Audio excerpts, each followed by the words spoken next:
Adenium പ്രേമികളുടെയൊക്കെ വലിയൊരു ആഗ്രഹമായിരിക്കും ഇതേപോലെ നിറയെ പൂക്കളോടുകൂടി നല്ല ഹെൽത്തി ആയിട്ട് നിൽക്കുന്ന അഡീനിയം പ്ലാന്റ് സ്വന്തമാക്കുക എന്ന് പറയുന്നത്.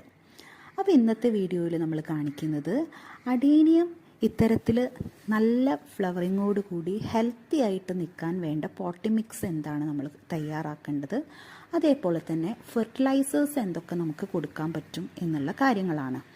ആദ്യം തന്നെ നമ്മൾ ശ്രദ്ധിക്കേണ്ട കാര്യം, അഡീനിയത്തിൻ്റെ പോട്ടി മിക്സ് തയ്യാറാക്കുമ്പോൾ വെള്ളം കെട്ടി നിൽക്കാതെ നന്നായി വാർന്നു പോകുന്ന രീതിയിലുള്ള ഒരു പോട്ടി മിക്സ് വേണം നമ്മൾ തയ്യാറാക്കാൻ വേണ്ടിയിട്ട്. വെള്ളം കെട്ടി നിൽക്കാതിരിക്കുക എന്ന് പറയുമ്പോൾ നല്ല ഹോളുള്ള പോട്ട് എടുക്കണം. അതേപോലെ പ്ലാന്റിൻ്റെ സൈസിനനുസരിച്ചിട്ടുള്ള പോട്ട് വേണം നമ്മൾ എടുക്കാൻ വേണ്ടിയിട്ട്. ചെറിയ പ്ലാന്റിന് വലിയ പോട്ട് എന്നുള്ള രീതിയിലൊന്നും ഒരിക്കലും നമ്മൾ എടുക്കരുത്. അഡീനിയത്തിൻ്റെ കോഡക്സ് നോക്കിയിട്ട് വേണം നമ്മൾ പോട്ട് സെലക്ട് ചെയ്യാനായിട്ട്. അതേപോലെ പെർലൈറ്റ് ആഡ് ചെയ്യുന്നത് നല്ലതാണ്. മണൽ, അതേപോലെ കൊക്കോപിറ്റ് കഴിയുന്നത് ഒഴിവാക്കുകയാണ് നല്ലത്. അത് വെള്ളം കെട്ടി നിന്ന് കഴിഞ്ഞാൽ പ്രശ്നങ്ങൾ ഉണ്ടാവും.